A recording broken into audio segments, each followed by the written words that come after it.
Leksjon 1. Sykkelsikkerhet. Når du sykler, det avgjørende å alltid bruke hjelm og følge trafikkreglene. Absolutt. Sikkerhet skal alltid komme først når du sykler. Har du noen gang opplevd nære samtaler mens du sykler? Heldigvis ingen alvorlige ulykker, men jeg har hatt noen skumle øyeblikk. Det er godt å høre. Det er alltid viktig å være på vakt mens du er på veien. Ja, selv enkle ting som signalering kan utgjøre en stor forskjell. Nøyaktig. Sjåfører setter pris på tydelig kommunikasjon fra syklister. Og det bidrar til å holde alle trygge på veien.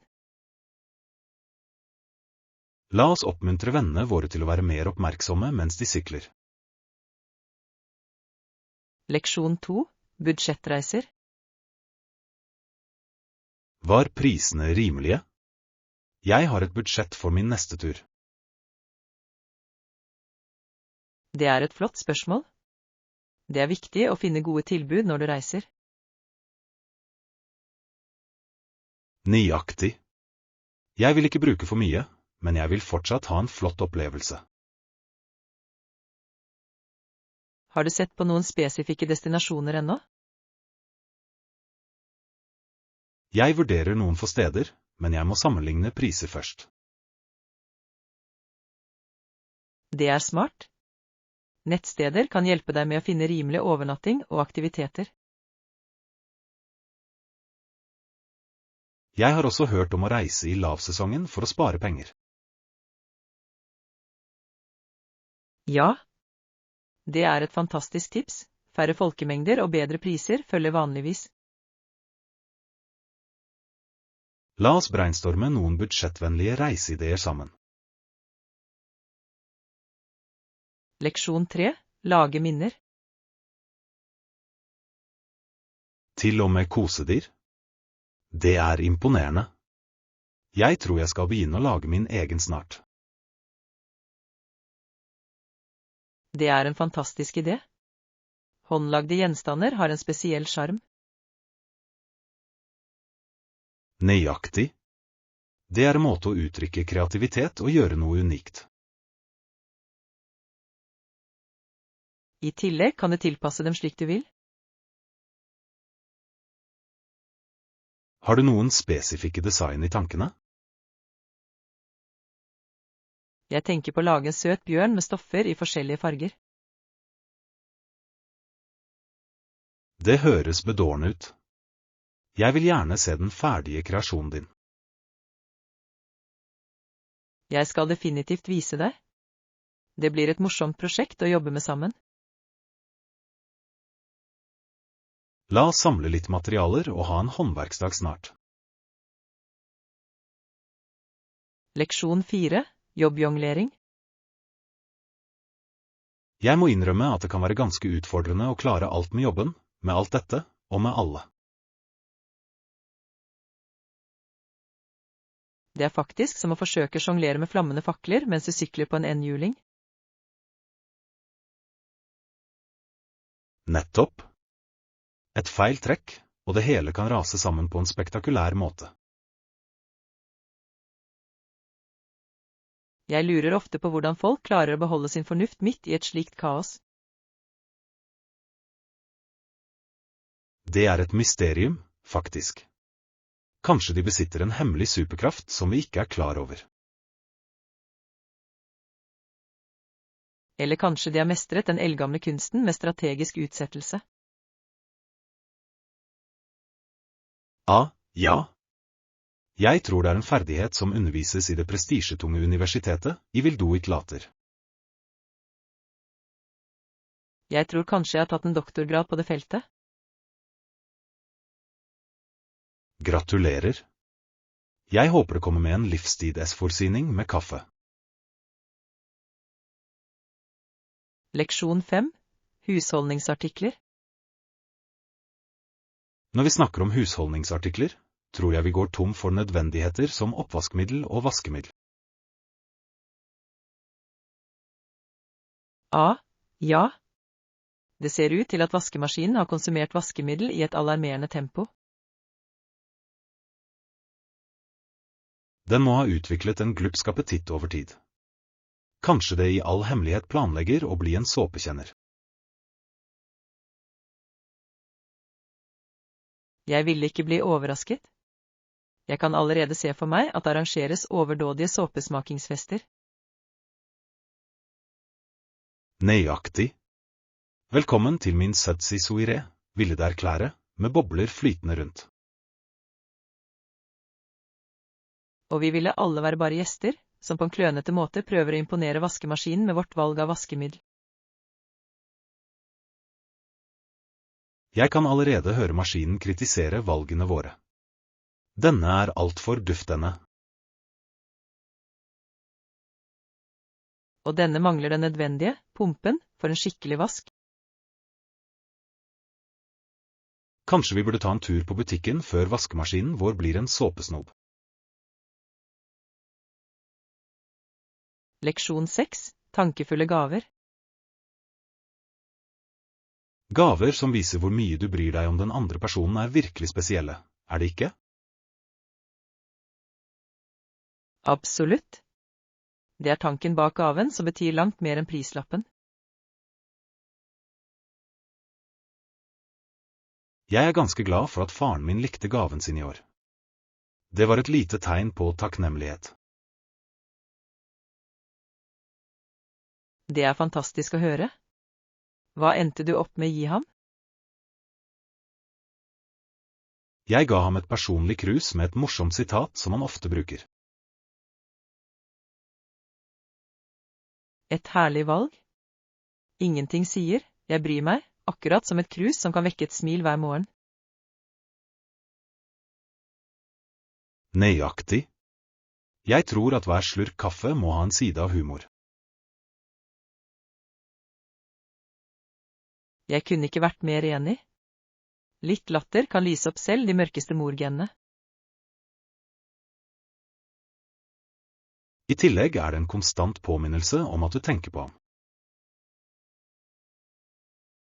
Leksjon 7. Unikt håndverk. De er for vanlige. Jeg vil ha noe annerledes til innredningen min. Jeg skjønner helt. Hva med et lokalt håndverk eller kunsthåndverk? Det er en god idé. Unike gjenstander kan virkelig gi karakter til et mellomrom. Nøyaktig. Dessuten er det alltid en vinn-vinn å støtte lokale artister. Har du sett noen interessante stykker nylig som fanget oppmerksomheten din? Ja, det er en lokal keramikkbutikk som selger vakre håndlagde veise. Det høres fantastisk ut.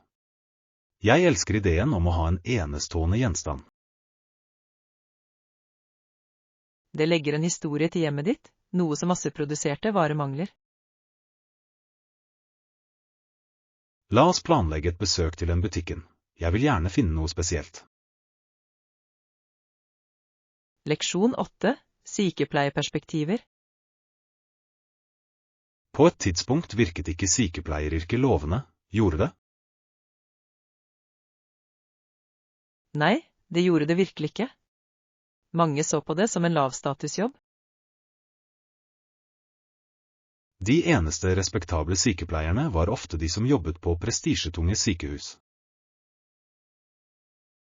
Nøyaktig.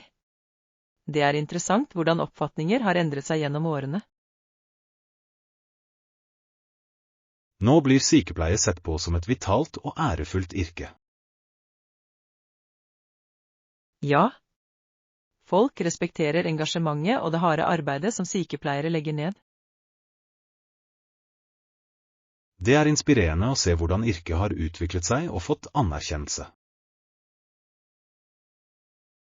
Det viser virkelig viktigheten av å bry seg om andre og hvilken innvirkning det har.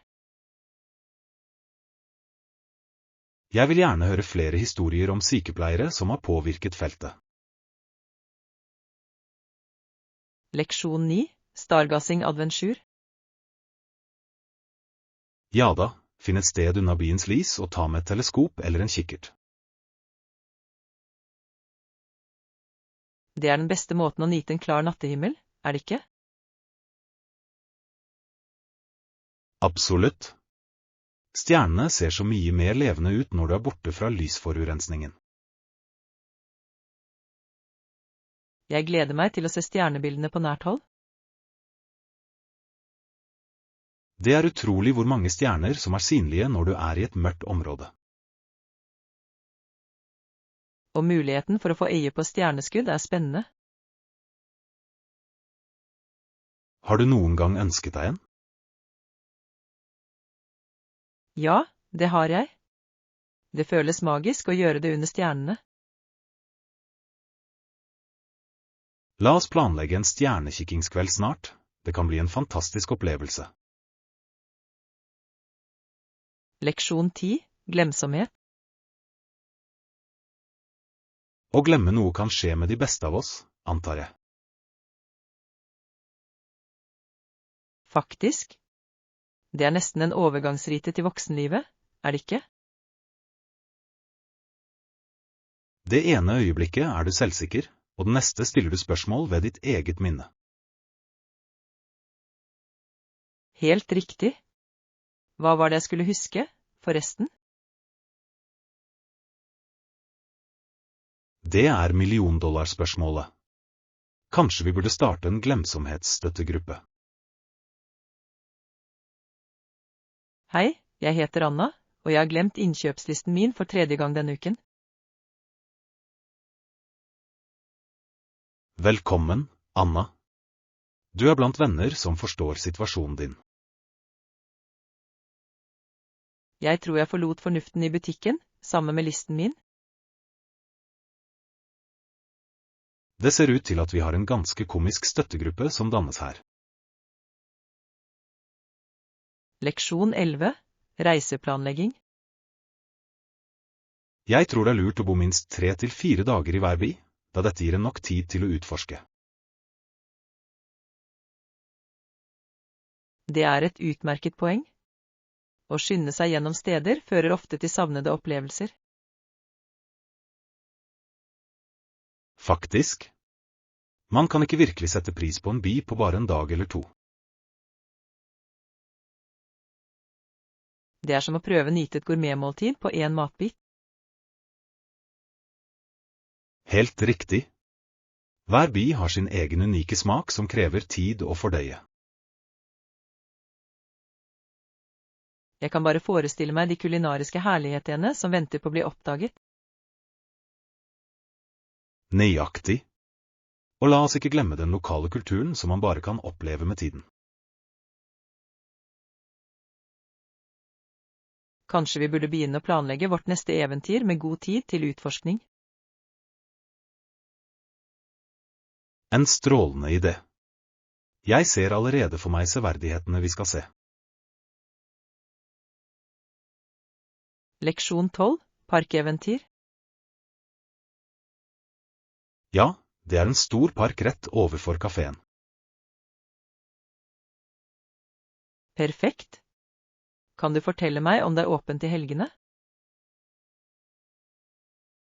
Jeg tror det er det, og det arrangeres ofte forskjellige arrangementer som gir herlige ettermiddager. Det høres fantastisk ut. Jeg kan allerede se for meg at vi nyter en herlig piknik der. Faktisk. Kanskje vi kan ta med en frisbee for litt letthjerte moro. Jeg håper kasteferdighetene mine har blitt bedre siden forrige forsøk. Ja. Den store frisbeedebakelen i fjor sommer gir fortsatt en latter. Jeg husker det godt.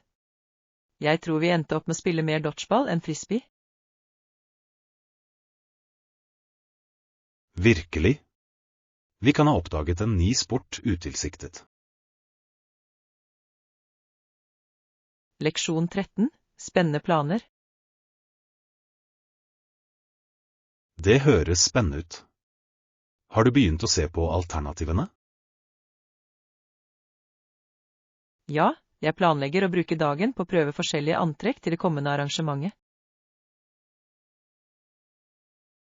Det er fantastisk.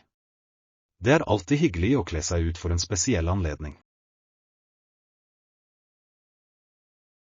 Faktisk. Jeg synes at det prøve klær kan være overraskende terapeutisk. Og det fører ofte til uventede motefunn. Nettopp. Jeg kan ende opp med noe jeg aldri har tenkt på. Ja, spenningen ved det uventede. Det er som en skattejakt. Nøyaktig. Og hvem vet, kanskje jeg til og med finner det perfekte parets sko som passer. Sko kan tross alt lage eller bryte et antrekk. Leksjon 14. Fugletitting. Tell meg med på fugletittingsturen. Jeg har alltid vært fascinert av fugler. Det er fantastisk. Fugler er slike bemerkelsesverdige skapninger med sine farger og sanger. Faktisk. Jeg synes det er utrolig hvordan hver art har sine egne unike egenskaper. Absolutt. Det er som å se naturens egen performancekunst. Jeg kan ikke vente med å observere dem i deres naturlige habitat. Kanskje vi til og med får øye på noen sjeldne arter i løpet av eventyret vårt. Jeg kommer garantert til å ta med kikkerten min, siden jeg har tenkt å se alt på nært hold. Utmerket idé. Jeg er sikker på at det vil forbedre opplevelsen vår enormt. Og la oss ikke glemme å dokumentere våre observasjoner, kanskje vi oppdager noe nytt. Leksjon 15. Ekstreme temperaturer. Med temperaturer som noen ganger når ned til 40 grader Celsius, må man kle seg passende. Faktisk. Det er viktig å samle seg som en marshmallow på slike kalde dager. Jeg lurer ofte på hvordan folk klarer å holde seg varme under slike ekstreme forhold. Det er en kunstform, egentlig. Lag på lag er nøkkelen til å overleve. Helt riktig. Man må ligne en fasjonabel, men funksjonell snømann. Og ikke glem et par gode støvler. Frostskader er ingen hyggelig opplevelse. Jeg kan bare forestille meg hvordan man kan navigere i verden mens man unngår isflekker. Det blir en slags ballett, ikke sant? En iskald ballett hvor et feiltrinn kan føre til et uslepelig fall. Leksjon 16. Skogstien. Nei, det har jeg ikke. Kan du fortelle meg mer om det? Den kalles The Forest Trail, og den er kjent for sin fantastiske natur. Det høres spennende ut. Hva kan man forvente å se langs stien? Forvent å møte majestetiske trær, pulserende dyreliv og kanskje til og med en skjult foss. En skjult foss? Nå har du oppmerksomheten min. Ja. Det er det perfekte stedet for en piknik eller bare for å nyte naturens skjønnhet. Jeg kan allerede se for meg at vi slapper av ved vannet og nyter stillheten. Og ikke glem muligheten for noen fantastiske bilder. Jeg ville være unnlatt å forsømme kameraet mitt på et slikt eventyr. Leksjon 17. Arbeid virvelvind. Jeg kan ikke klage på jobb. Hvordan behandler du deg? Det har vært ganske hektisk, men jeg kan heller ikke klage. Det ser ut til at vi begge kjører en berg-og-dal-bane av tidsfrister og møter. Faktisk. Noen ganger lurer jeg på om kaffeforbruket mitt har nådd olympiske nivåer. Jeg tror du kan ha en sterk sjanse til å vinne gullmedaljen i koffeininntak. Det ville være en bemerkelsesverdig prestasjon, faktisk. Kanskje jeg burde få et trofé? Et trofé formet som en kaffekopp ville være perfekt. Ja. Det ville symbolisere både dedikasjon og en litt nervøs personlighet. En passende representasjon av moderne arbeidsliv, er du ikke enig? Leksjon 18. Amerikas journey. Amerikas reise er en fascinerende fortelling om løftet vi søkte i et nytt land. Faktisk. Det er som en storslått historiebok fylt med eventyr og drømmer. Løftet vi søkte har utviklet seg, men det er fortsatt et fyrtårn for mange. Ja, og det ser ut til at folk i hver generasjon fortsetter å jage det løftet.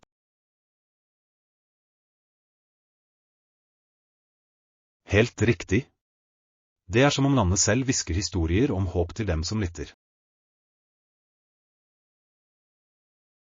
Og for en vakker forestilling det er å tro at vi kan finne nye løfter kontinuerlig.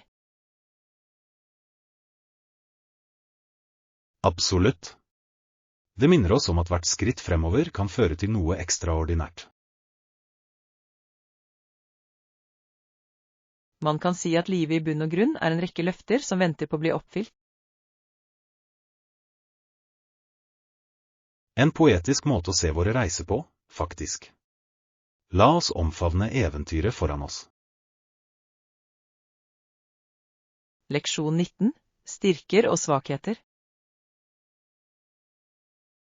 Når du diskuterer svakheter, er det avgjørende å fremheve dine styrker også. Faktisk. Det er som å presentere et balansert syn på seg selv, vise frem begge sider. Ja. Jeg opplever at å nevne forbedringsområder ved siden av styrker viser vekst.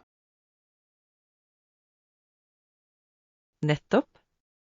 Det formidler at man ikke bare er klar over deres begrensninger, men også er proaktiv. Jeg tror det også viser selvtillit og selvbevissthet. Absolutt. Det krever mot å erkjenne sine svakheter på en konstruktiv måte. Og det kan føre til uvurderlige muligheter for personlig og faglig utvikling. Ja. Hver svakhet er bare et springbrett mot større styrker. La oss huske å omfavne ufullkommenhetene våre mens vi feirer våre unike talenter. Leksjon 20. Treningsetikett. Koden til treningsstudioet er ganske enkel. Det anbefales å bruke riktig treningsantrekk. Det er absolutt et klokt råd. Komfort er nøkkelen når du deltar i fysiske aktiviteter. Faktisk. Jeg har lært på den harde måten at å bruke jeans ikke er egnet for knebøy. A. Den beryktede, knebøy i jeans, hendelsen. En klassisk fortelling om treningsulykker. Ja. Kampen var reell, og jeg tror min verdighet led betydelig. Jeg kan bare forestille meg. Du har kanskje utilsiktet startet en ny treningstrend.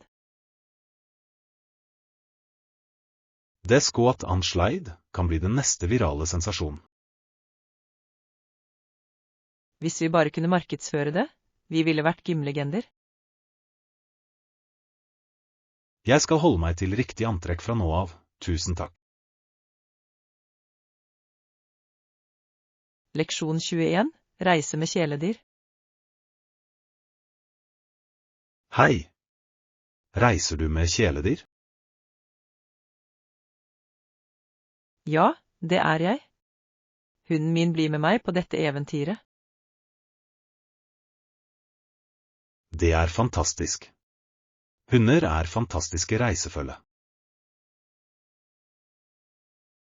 Faktisk. De er som lodne små bunter av glede, alltid ivrige etter nye opplevelser. Jeg kan bare forestille meg moroa hunden din vil ha den å utforske nye steder.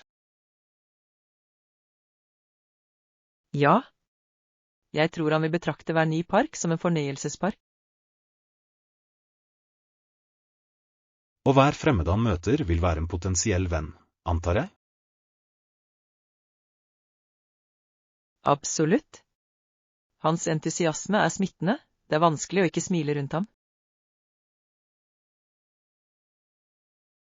Det ser ut til at du har en innebygd isbryter for enhver situasjon. Leksjon 22. Soloppgang og solnedgang. Canyon er spesielt fantastisk ved soloppgang og solnedgang, er du ikke enig? Absolutt. Måten fargene danser over steinene er rett og slett fantastisk. Det er som om naturen maler et mesterverk rett foran øynene våre. Faktisk. Jeg tror disse øyeblikkene minner oss om skjønnheten i flyktige opplevelser. Og med Canyon som er så dyp, endres klimaet betydelig mens du går. Ja. Det er fascinerende hvordan ulike lag kan skape distinkte miljøer. Jeg kan bare forestille meg variasjonen av flora og fauna man kan møte. Det er som å gå inn i en annen verden for hvert skritt du tar. La oss gjøre det til et mål å være vitne til Canyons skjønnhet både ved daggry og skumring. Leksjon 23. Perfekt trening. Absolutt. Push-ups, knebøy, utfall og planker ville være perfekt for den treningen. Faktisk. Det er en godt avrundet rutine som retter seg mot flere muskelgrupper. Jeg synes at kroppsvektøvelser er utrolig effektive og krever minimalt med utstyr. Nettopp. De kan gjøres nesten hvor som helst, noe som gjør dem ganske praktiske. I tillegg kan de være ganske underholdende når de gjøres i en gruppe. Og, jeg ser for meg et utilsiktet push-up-løp. Ja. Og den uunngåelige latteren som følger når folk sliter med å henge med. Fitness bør alltid inkludere en dash moro, synes du ikke? Absolutt. La oss forplikte oss til å gjøre treningsøktene våre morsomme og engasjerende. Leksjon 24. Shoppingeventyr. Hei! Har du handlet klær i det siste? Ja, jeg dro forrige helg, og jeg fant noen herlige stykker. Det høres spennende ut. Hva oppdaget du under shoppingturen din? Jeg snublet over en fantastisk kjole som jeg rett og slett ikke kunne motstå. En kjole, sier du? Jeg kan allerede forestille meg at du er blendende i den. Takk. Jeg tror det vil være perfekt for den kommende gallaen. Gallaen? Jeg må si at garderoben din er vakker. Jeg prøver å heve stilen min, et stykke om gangen. Et prisverdig mål. Kanskje du kan gi meg litt motvisdom. Leksjon 25. Tapt og funnet. Ja, vi har en tapt og funnet service på hotellet. Hvordan ser vesken din ut? Det er en knallrød ryggsekk med noen unike lapper sydd på den. Det høres særegent ut. Det skal være enkelt å identifisere blant de vanlige mistenkte. Jeg håper absolutt det. Jeg ville hate å tenke på det vandrende hotellet alene. Frykt ikke. Jeg skal holde øye med den eventyrlige ryggsekken din. Takk. Jeg ville være svært takknemlig om du kunne hjelpe til med søket. Se på det som mitt oppdrag. Jeg vil være detektiven i jakten på den savnede bagen. Med ditt skarpe øye for detaljer tror jeg vi har en god sjanse. Sammen skal vi avdekke mysteriet med den vandrende ryggsekken. Leksjon 26. Søke veiledning. Å finne en mentor eller en rådgiver å snakke med er virkelig en god idé. Jeg er helt enig. Å ha noen til å veilede deg kan utgjøre en betydelig forskjell. Det er som å ha et kompass som peker deg i riktig retning. Nøyaktig. Veiledning fra erfarne personer kan hjelpe deg med å navigere i utfordringer.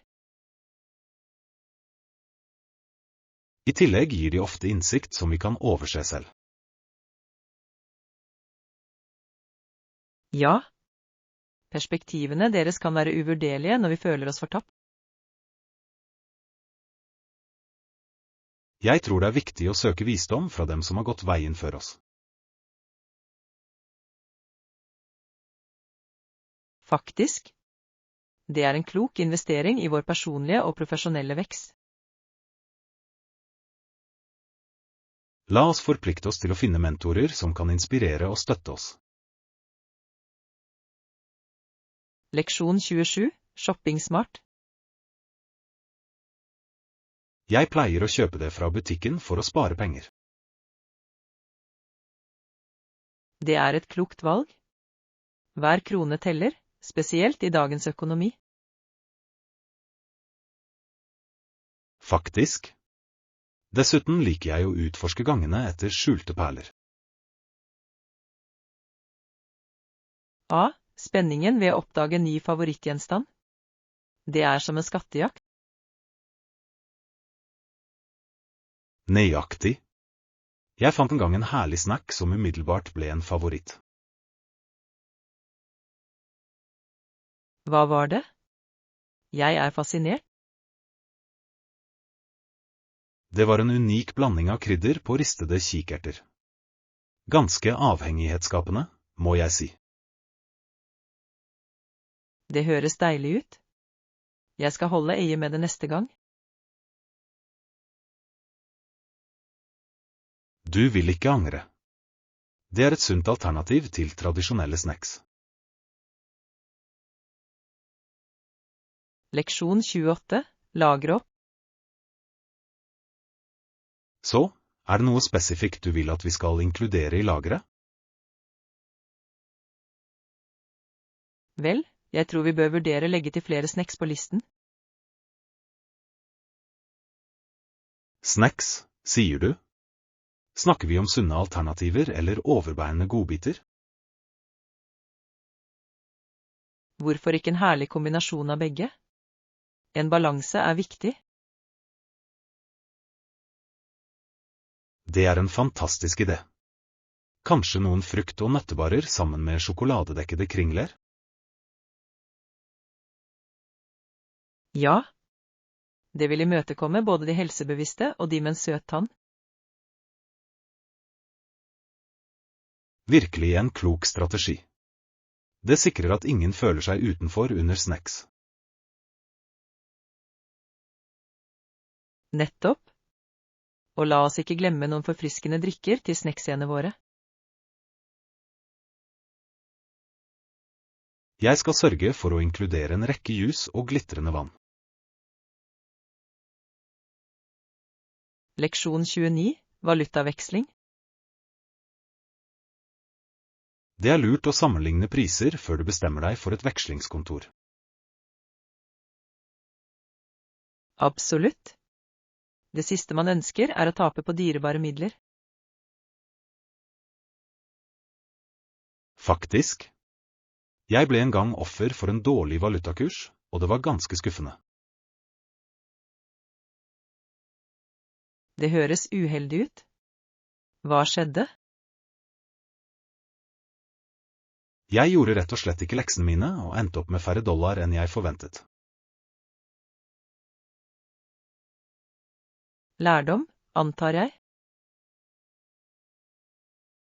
Faktisk. Nå sjekker jeg alltid flere priser før jeg tar noen avgjørelser. Det er en fornuftig tilnærming. Jeg beundrer din økonomiske årvåkenhet. Takk. Det er viktig å beskytte sine hardt opptjente penger. Leksjon 30, musikalsmak. Folk har forskjellig smak i musikk. Noen individer foretrekker rockemusikk. Helt sant. Mens jeg setter pris på en god rockesang, ligger hjertet mitt i klassiske melodier. Elegansen til klassisk musikk. Det gir absolutt et snev av raffinement. Faktisk. Men jeg må innrømme at en god rockekonsert kan være spennende. Ingenting kan sammenlignes med energien til en liveopptreden, uavhengig av sjanger. Nøyaktig. Det er som å være en del av en kollektiv opplevelse som overskrider ord. Det er fascinerende hvordan musikk kan vekke så sterke følelser i hver enkelt av oss. Ja. Den forener oss samtidig som den lar vår individualitet skinne gjennom. Kanskje vi burde lage en spilleliste som kombinerer våre favoritter.